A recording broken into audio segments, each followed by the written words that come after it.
अरे वो देखो मैरिज ही आ गई। अरे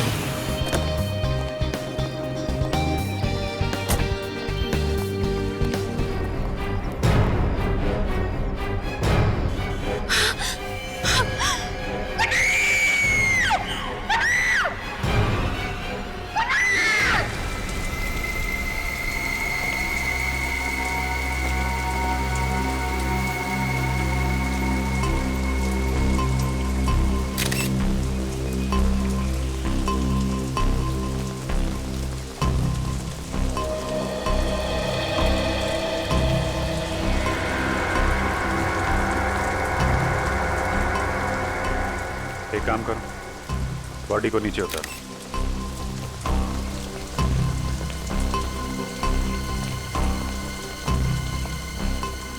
जब ये कुणाल नीचे गिरा तो कौन कौन लोग थे यहाँ पे?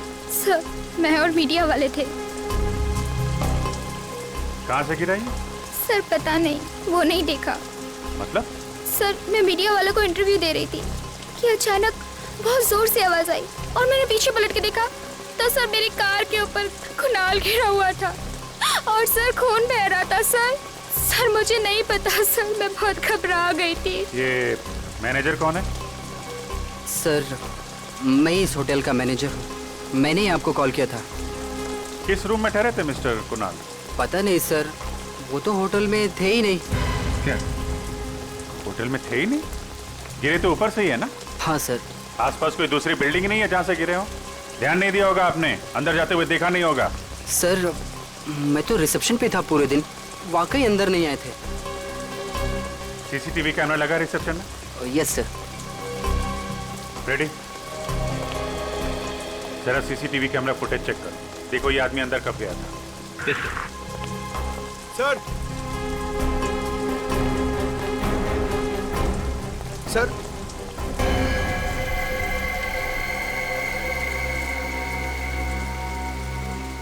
इतना बड़ा एक्टर अपनी म्यूजिक रिलीज में टूटे हुए बटन वाली जैकेट पहन के तो आएगा नहीं। या तो बटन नीचे गिरते हुए टूटा है या फिर तोड़ा गया है हाथापाई में। इसका मतलब मरने से पहले इसका झगड़ा हुआ था किसी के साथ? लग तो ऐसा ही रहा। अच्छा, कुणाल का किसी के साथ कोई झगड़ा वगड़ा हुआ था क्या? नहीं सर, कुणाल बहुत ही अच्छा लड़का था, वो हमेशा सबसे मिलजुल के रहता था। सर उसका झगड़ा किसी के साथ हो ही नहीं सकता। आप? मैं इस फिल्म का डायरेक्टर हूँ, करण नाम है मेरा। आई सी। और आप हीरोइन है? हाँ सर, ये मेरी पहली फिल्म है और देखिए ना, मेरी पहली फिल्म में ऐसा हादसा हो गया। हादसा या मर्डर ये तो अभी कह नहीं सकते, बहुत जल्द पता चल जाएगा। फिलहाल आप लोग कहाँ थे जब कुणाल यहाँ गिरा? सर हम सब लोग होटल के अंदर थे, मीडिया वाले और एक्ट्रेस मायरा बाहर थी। अच्छा ठीक है।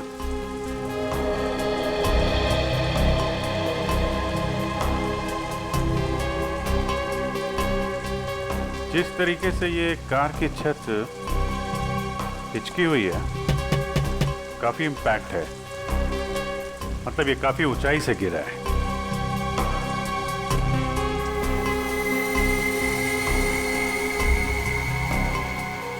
अजीब बात है, सारी खिड़कियों पे तो ग्रिल लगा है, खिड़की से तो गिरा नहीं है, छत से ही गिरा होगा।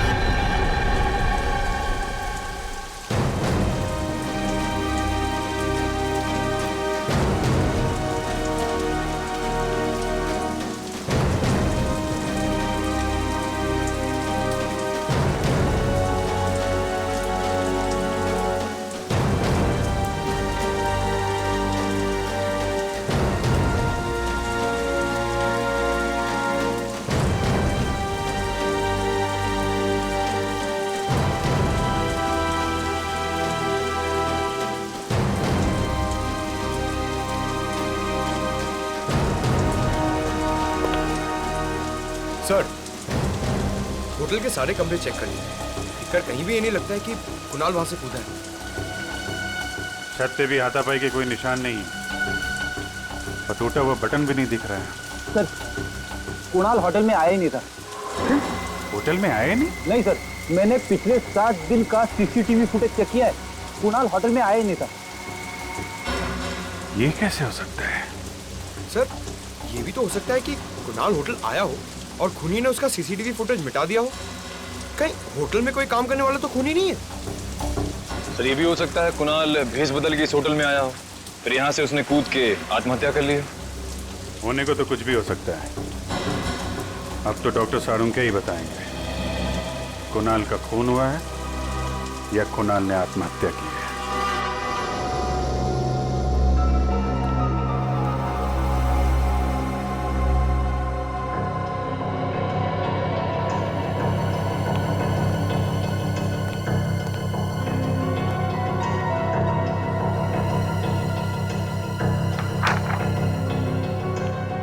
डॉक्टर साहब कुछ पता चला? हाँ दया, मौत तो इसके ऊपर से गिरने की वजह से ही हुई है, लेकिन ये आत्महत्या नहीं है, ये एक खून है। खून है? हाँ। मतलब इसे ऊंचाई से फेंका गया? हाँ दया। पर ये आप कैसे कह सकते हैं? देखो दया, ये ऊपर से गिरा है अपने शरीर के दाएं हिस्से की। ये देखो, ये दाईं तरफ रिब का फ्रैक्चर, ये दाएं हाथ पर चोट के निशान, ये सब। लेकिन इसके सर पर बाईं तरफ भी एक चोट का निशान है, ये देखो। अब सवाल ये उठता है कि इसके सर पर बाईं तरफ ये चोट आई तो आई कैसे? सर जरूर ये चोट खूनी के साथ हाथापाई के दौरान आई होगी। एग्जैक्टली सचिन, इसे ये चोट तब आई जब किसी ने इसके सर पर बाईं तरफ वार किया किसी भारी चीज से, शायद इसे बेहोश करने के लिए। हाँ सर, क्राइम सीन पर हमें इसकी शर्ट का एक बटन भी तो नहीं मिला था। आप भी हाथापाई के दौरान टूट गया होगा और जैसे ये बेहोश हो गया खूनी ने इसे ऊपर से धक्का दे दिया। पर इसे धक्का दिया तो दिया कहां से?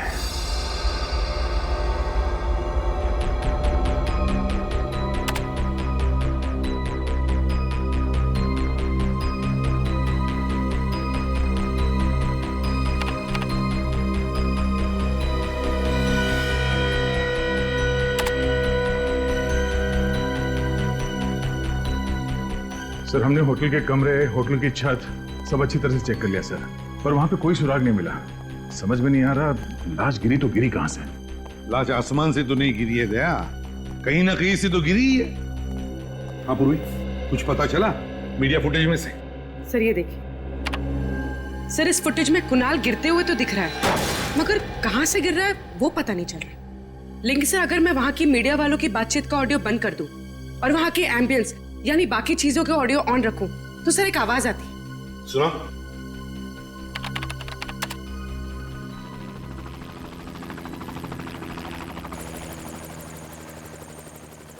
सर ये कैसी आवाज है? देखते हैं फ्रेडी, पता करते हैं। जरा फिर से सुना।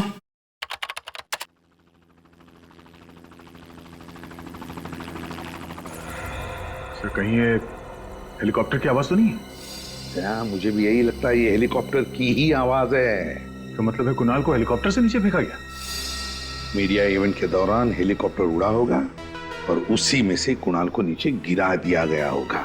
पूर्वी काम करो, पता लगाओ उस इवेंट के दौरान कितने हेलीकॉप्टर ने उड़ान भरी थी और किसने बुक किया था। सर इस सब में दो चीजें सामने आती है। एक ये कि खूनी अमीर और बहुत ही पहुंचा हुआ आदमी है, हेलीकॉप्टर बुक करना किसी आम आदमी के बस की बात नहीं है। और दूसरा ये कि कुणाल खूनी को अच्छी तरह से जानता होगा, तभी तो वो हेलीकॉप्टर में बैठने के लिए राजी हो गया। सर जिस वक्त कुणाल को फेंका गया उसके कुछ ही देर बाद उन्नति मैदान में एक हेलीकॉप्टर क्रैश हो गया सर। क्या?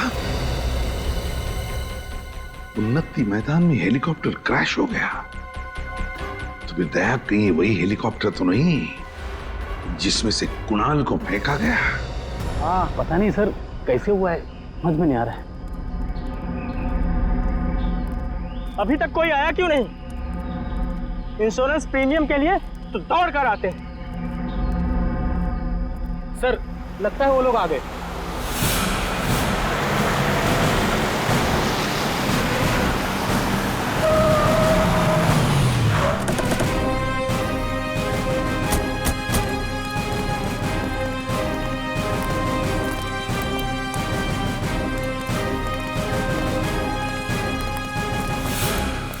आप लोग इंश्योरेंस कंपनी से हैं? नहीं, हम लोग सीआईडी से हैं। सिया जी। हाँ आप जी मेरा नाम गिरीश है, ये हेलीकॉप्टर मेरा ही था। आपका ये हेलीकॉप्टर बुक किसने किया था? सर वो फिल्म का एक प्रोड्यूसर है, शेखर। शेखर? जी हाँ, उन्होंने अपनी आने वाली फिल्म के प्रमोशन के लिए हेलीकॉप्टर बुक करवाया था। उनकी फिल्म का हीरो है कुणाल, वो फिल्म की म्यूजिक पार्टी के लिए हेलीकॉप्टर से एंट्री करने वाले थे। अच्छा, देखते हैं।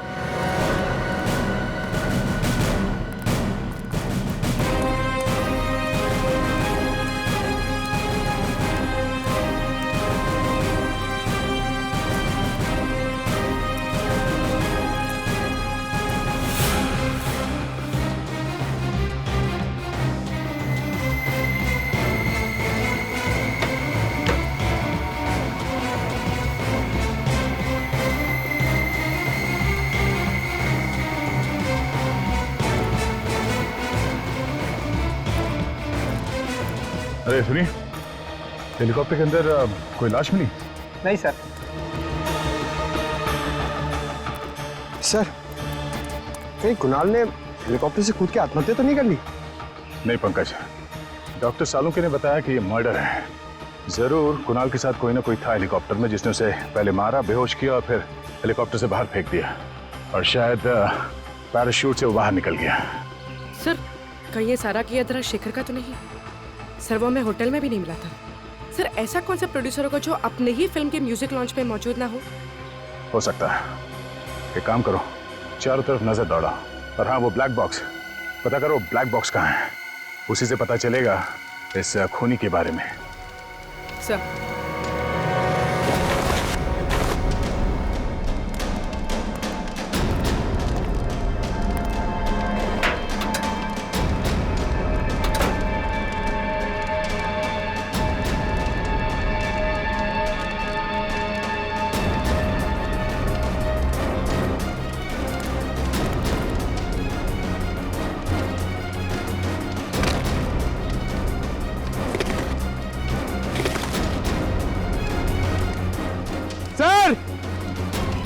सर जल्दी आइए।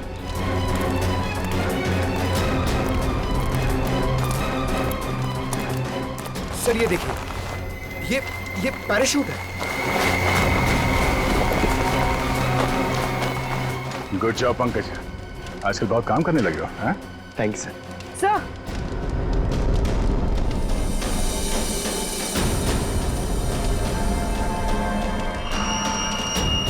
पेंडेंट शायद खूनी का हो सकता है, और खूनी शायद शेखर भी हो सकता है। मुझे यकीन नहीं हो रहा कि आप लोग मुझ पे शक कर रहे हैं। मैं अपनी फिल्म के हीरो को क्यों मरवाऊंगा? फिल्म की पब्लिसिटी के लिए। कुणाल की मौत से आपकी फिल्म को पब्लिसिटी मिलने वाली थी, और बॉक्स ऑफिस पे कलेक्शन दुगने होने वाले थे। हाँ सर, लेकिन मेरी फिल्म तो वैसे ही हिट है, उसके लिए मुझे गुनाह करने की क्या जरूरत है सर? तुम्हें बनाया था ना कुणाल की एंट्री का प्लान हेलीकॉप्टर से।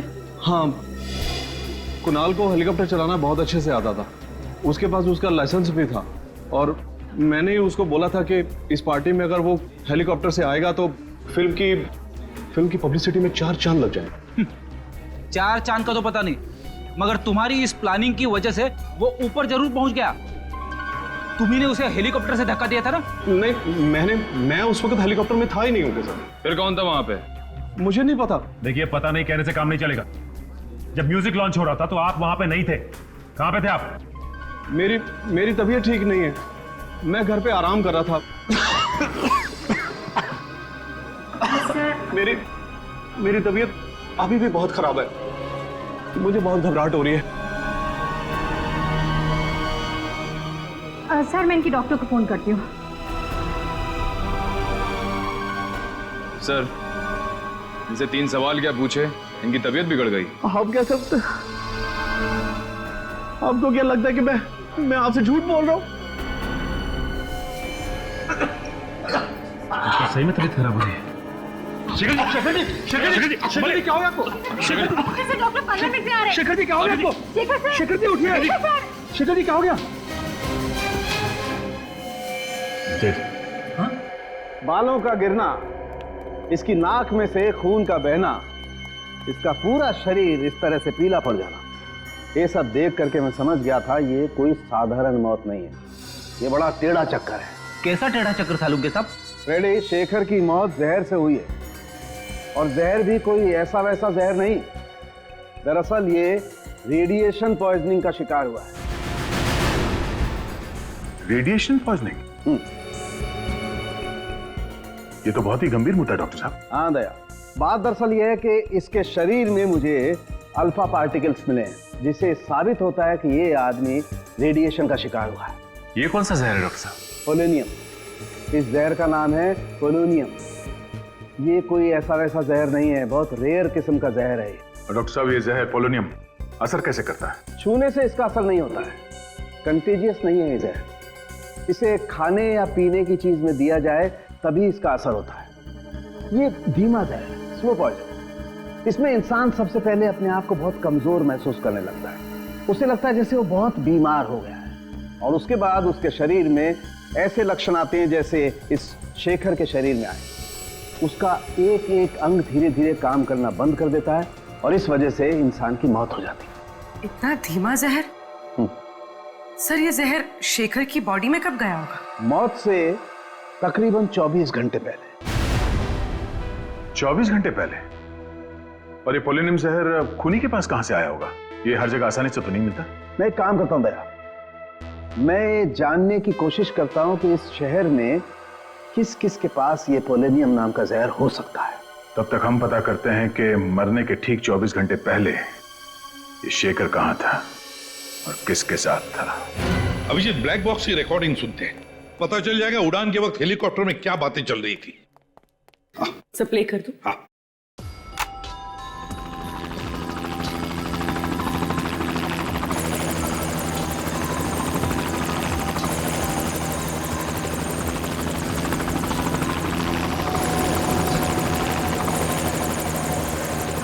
शेखर के साथ ऐसा किया? मुझे यकीन नहीं आ रहा है।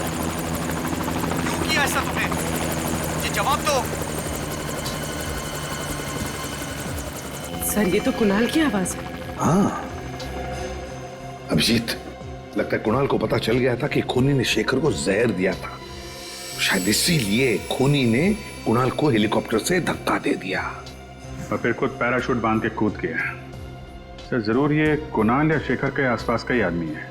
हाँ, साउंड के बता रहा था ना कि वो पोलोनियम जहर को असर दिखाने में 24 घंटे लगते हैं। तो अगर ये पता चल जाए कि मौत से 24 घंटे पहले शेखर किसके साथ था, तो समझ लो हम खूनी तक पहुंच गए। सर, 24 घंटे पहले शेखर वैलेंटाइंस बैंक्वेट हॉल में था सर। Valentine's banquet hall? वो तो राजा पार्क के वहां है। हाँ सर, वही वाला। शेखर ने फिल्म खत्म होने की खुशी में वहां पे एक छोटी सी पार्टी दी थी। फिल्म के सारे आर्टिस्ट और टेक्नीशियंस को बुलाया गया था सर इस पार्टी में। तो फिर उन्हीं में से कोई है जिसने शेखर और कुणाल को मारा है। अरे चारुंका साहब, आप यहाँ पे? हाँ अभिजीत, मुझे मालूम है। मुझे यहाँ देख करके तुम्हें उतनी खुशी हो नहीं रही है जितनी लैब में किसी और को देख करके होती है। वो बात नहीं है सर, लेकिन क्या करूं यार, आना पड़ा, क्योंकि उस पोलोनियम वाले साइंटिस्ट का नाम सिर्फ मैं बता सकता हूँ, तारिका जी नहीं। तो फिर साइंटिस्ट का नाम बता साळुंखे। देवेन पेटेकर। देवेन पेटेकर? हाँ। ये तो बड़ा भारी नाम है सर। हाँ फ्रेडी, जितना भारी नाम है उतना ही भारी काम है। बॉस, इस देवेन पेटेकर ने पोलोनियम पे जितनी रिसर्च की है ना, उतनी किसी ने नहीं की। उसका एड्रेस वगैरह है? हाँ बॉस, इस कागज पे उसका एड्रेस, टेलीफोन नंबर सब कुछ लिखा। इस डॉक्टर देवेन पेटेकर से तो हम बाद में मिलेंगे, लेकिन पहले ये पता लगाना पड़ेगा कि वैलेंटाइन बैंक्वेट हॉल में शेखर को जहर दिया किसने। कोना कोना अच्छी तरीके से चेक कर लो। शेखर जी 24 घंटे पहले यहाँ थे। अगर उन्हें यहाँ पे जहर दिया गया है तो उस जहरीले रेडिएशन के कोई ना कोई सुराग यहाँ जरूर मिलेगा। सर, मैं आपसे कह रहा हूँ सर, आपको सुन कुछ गलतफहमी हो गई है। यहाँ कौन मार सकता है शेखर जी को? अरे यार, मैं तुम्हारे स्टाफ पे थोड़ी ना शक कर रहा हूँ, मेहमानों में से भी कोई हो सकता है ना? वैसे कल स्टाफ में से कौन था यहाँ पे? कितने लोग थे? 3 थे सर। उनमें से 2 तो आज नाइट में है और एक यहीं पे है। उसका नाम मयंक है। बुलाओ मयंक को, बुलाओ।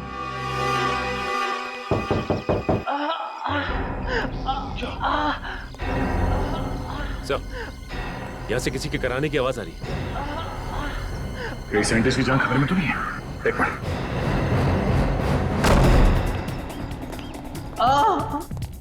चपेटेगा?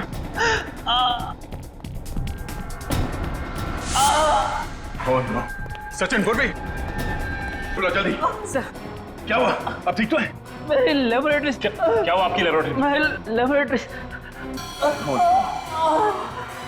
हाँ सर, एक आदमी काफी देर तक शेखर जी से बातचीत कर रहा था। अच्छा, क्या क्या बात कर रहा था? कुछ सुना आपने? अरे यार सुनो, सीआईडी की मदद करोगे तो कोई तकलीफ नहीं होगी। ओके, बताओ। सर वो विनती कर रहा था कि शेखर जी की आने वाली फिल्म की रिलीज डेट आगे बढ़वा दे, नहीं तो उसका बहुत बड़ा नुकसान हो जाएगा। अच्छा, था कौन ये आदमी? नहीं सर, मैं नहीं जानता वो आदमी कौन था। तो शेखर जी ने क्या कहा? शेखर जी हंसने लग गए और बोले खाना ज़रूर खाकर जाना, अच्छा बना है। और रहा सवाल फिल्म की रिलीज डेट आगे बढ़वाने का, तो वो तो आगे नहीं खिसकाएंगे। अच्छा, कहीं शेखर जी की मौत की वजह फिल्म की रिलीज डेट तो नहीं है? शेखर जी की मौत के बाद अब तो शायद उसकी फिल्म भी वक्त पे रिलीज ना हो पाए। इससे आपकी फिल्म का बहुत फायदा होगा ना। देखिए, किसी की चिता की आग पे रोटियां सेकी नहीं जाती। शेखर जी बहुत ही सीनियर थे और फिल्म इंडस्ट्री के एक नामी गिरामी प्रोड्यूसर थे वो। उनके जाने के बाद फिल्म इंडस्ट्री को जो आघात पहुंचा है उसको शब्दों में बयान करना नामुमकिन है। तो हम मुमकिन कर देते हैं मिस्टर राजेश, शेखर के खूनी की दास्तान सुनाकर। सीआईडी वाले आज यहाँ कैसे आ गए? देखिए प्लीज, अभी आप लोग बाहर जाइए, हम आपको बाद में जवाब देंगे। शेखर जी का खून क्या है? आप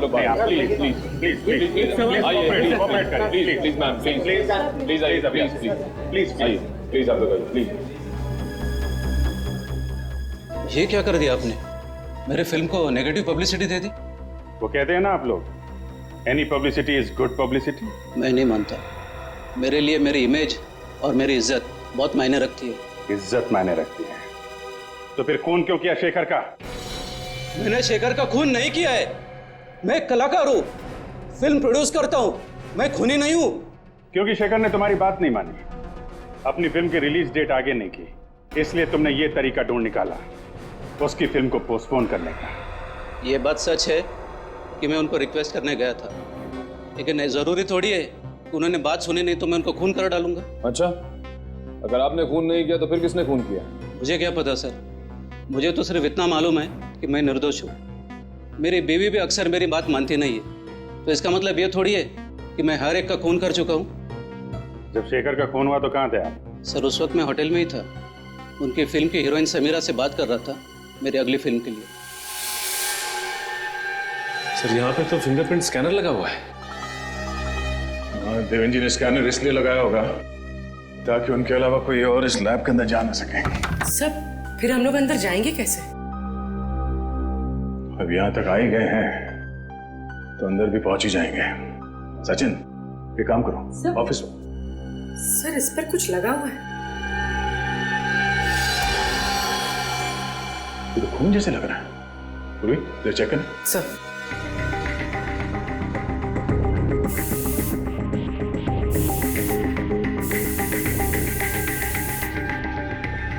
सर ये तो खून ही है। यहाँ पे खून कैसे लगा?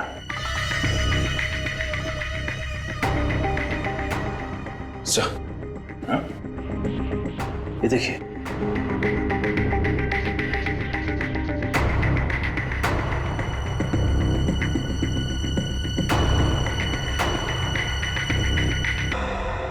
अब समझ में आया खूनी ने देवेंद्र जी की उंगली क्यों काटी थी। पूरी एविडेंस बैग में डालो। सचिन,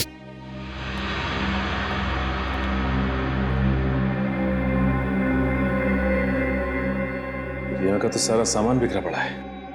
हाँ, किसी ने बहुत मेहनत की है यहाँ पे। जरा देखो आसपास कुछ मिलता है क्या।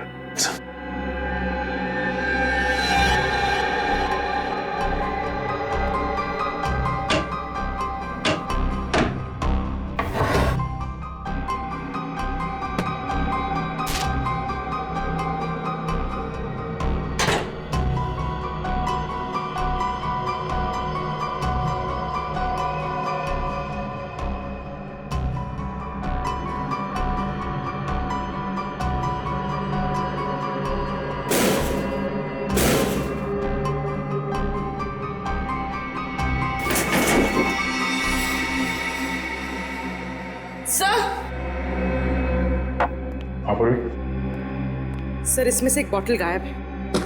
गायब है? ओह, पोलोनियम जहर इसीलिए तो चुराया गया है। सर ये देखिए, खून की एक बूंद गिरी हुई है। देवेन की कटी हुई उंगली तो हमें लैब के बाहर मिली थी, तो फिर ये खून यहाँ कैसे है? सर कहीं ये खून खूनी का ही तो नहीं है? अगर ये खून खूनी का है तो वो ज्यादा देर हमसे बच नहीं पाएगा।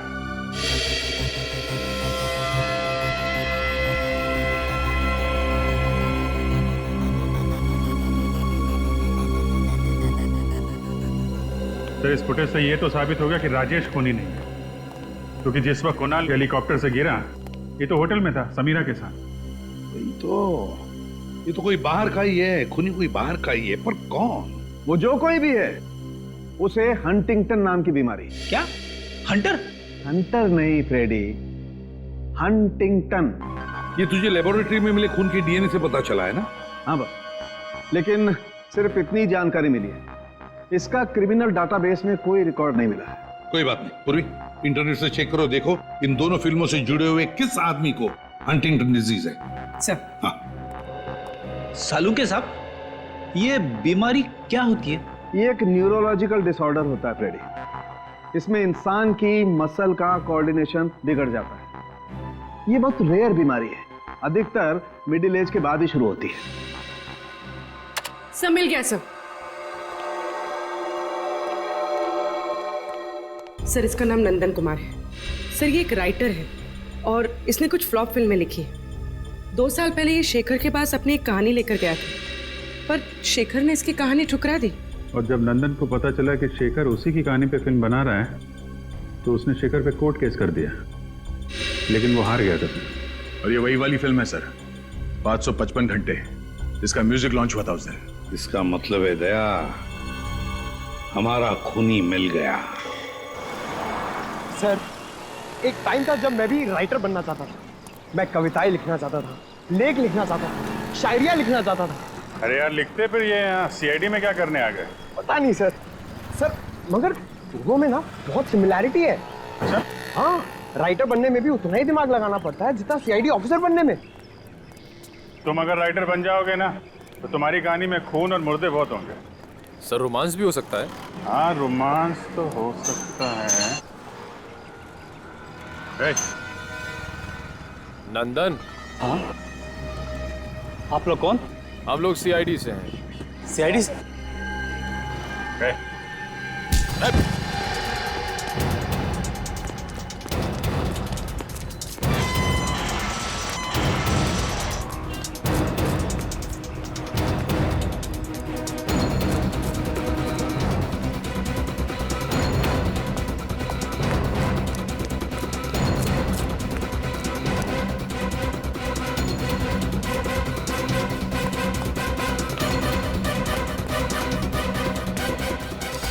सर उस तरफ तो नहीं मिला। इतनी जल्दी भाग नहीं सकता, यहीं कहीं छुप के बैठा होगा।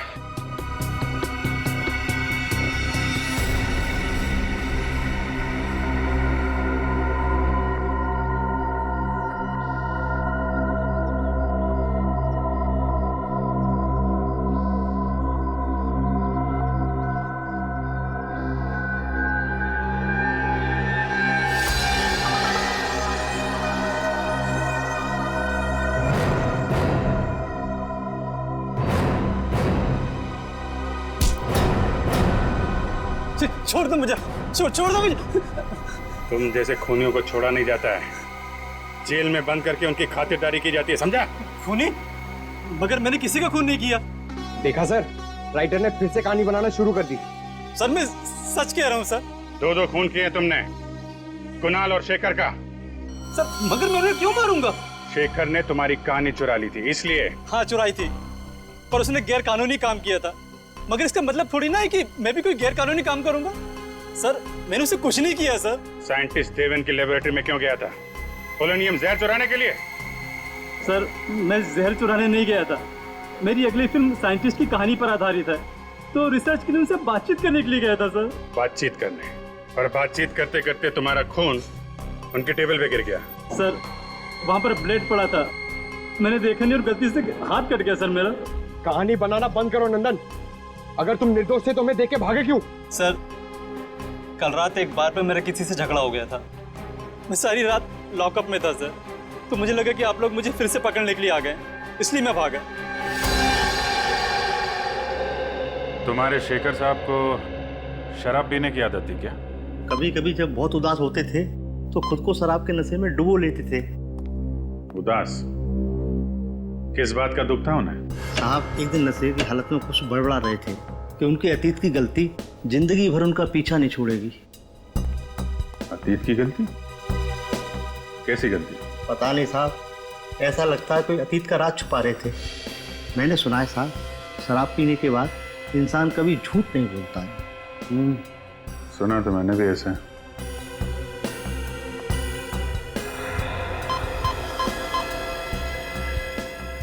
सर ये देखिए सर, इस क्लास में अल्फा पार्टिकल्स मिले हैं सर।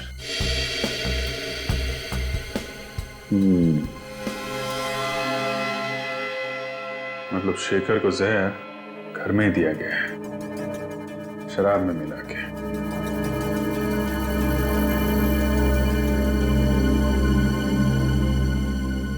जब शेखर की मौत हुई तुम कहाँ थे? साहब उस दिन काम जल्दी खत्म हो गया था, मैं शाम को घर चला गया था। कितने बजे? ये कोई करीब 6:30 पौने 7 बजे। सर! हाँ पंकज? सर ये देखिए, यहाँ पे कुछ गड़बड़ है। निकालो।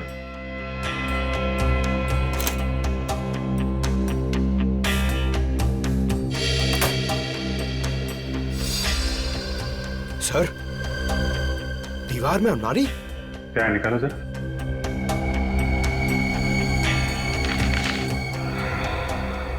ये देखिए,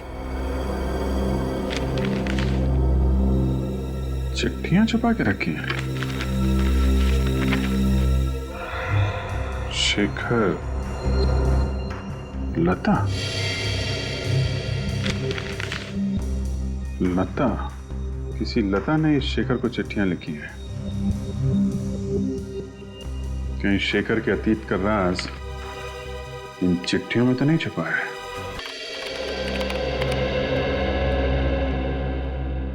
कुछ पता चला इन चिट्ठियों में से? हाँ सर, काफी पुरानी चिट्ठियां हैं, 20 साल से भी ज्यादा पुरानी।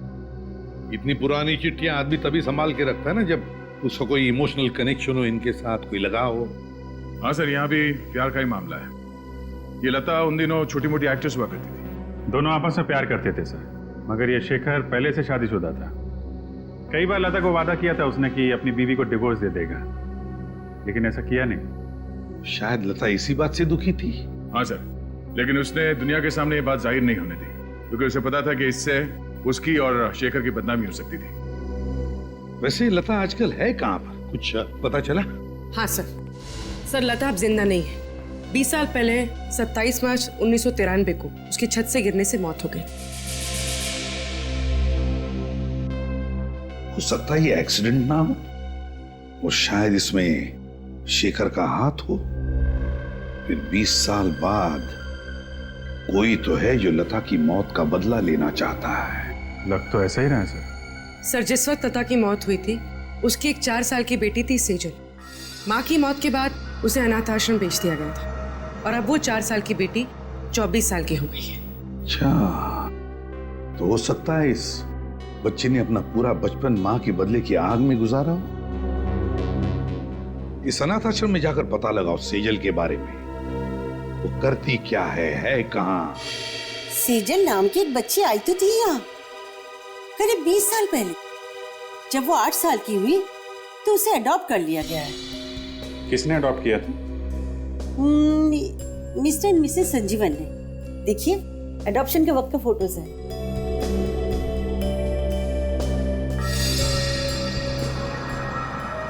ये देखा? क्या सर? सेजल के गले में पेंडेंट। अरे हाँ सर, ये तो ठीक वैसा ही पेंडेंट है जो हमें हेलीकॉप्टर की क्रैश साइट पे मिला था। एग्जैक्टली, हमारा शक सही निकला। सेजल का इस केस से लेना देना जरूर है। रहती कहाँ है ये सेजल?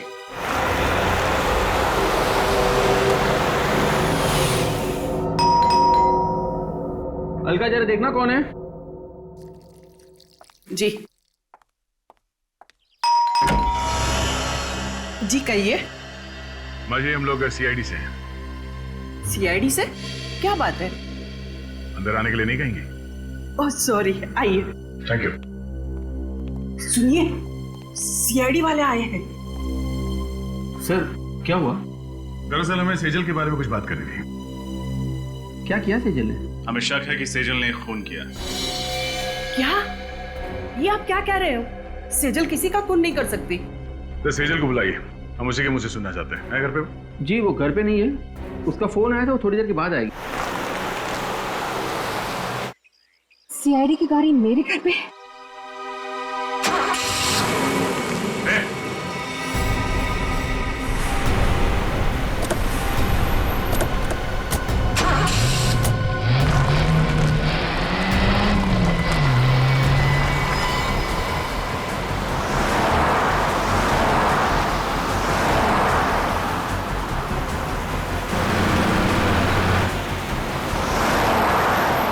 गाड़ी बहुत तेज चला रही है।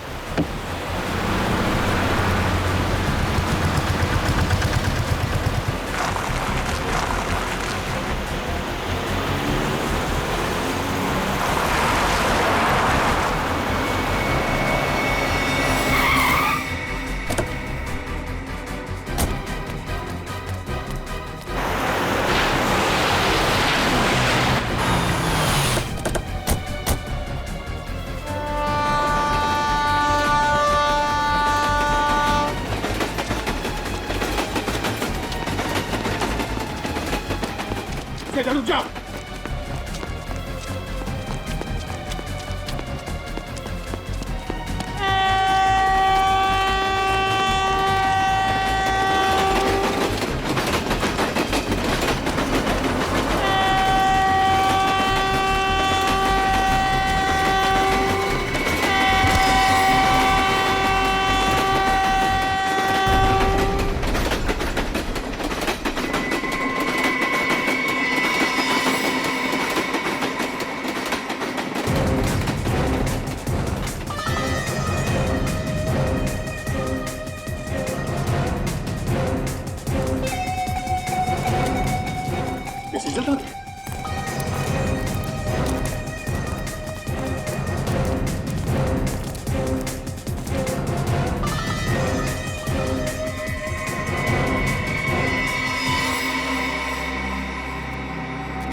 गई तो गई कहाँ?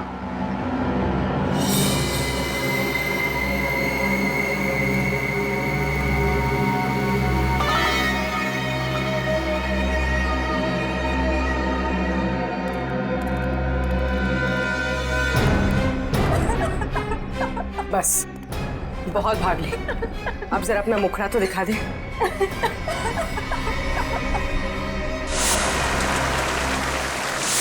समीरा तुम?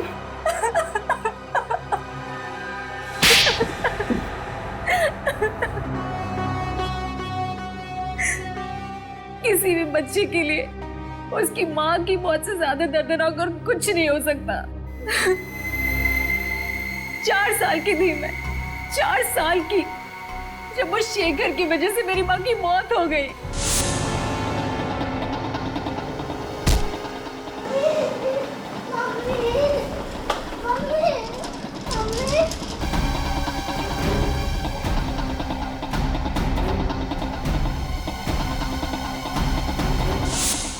तो 4 साल की थी जब यह हादसा हुआ था। फिर 20 साल बाद तुमने शेखर को कैसे पहचान लिया?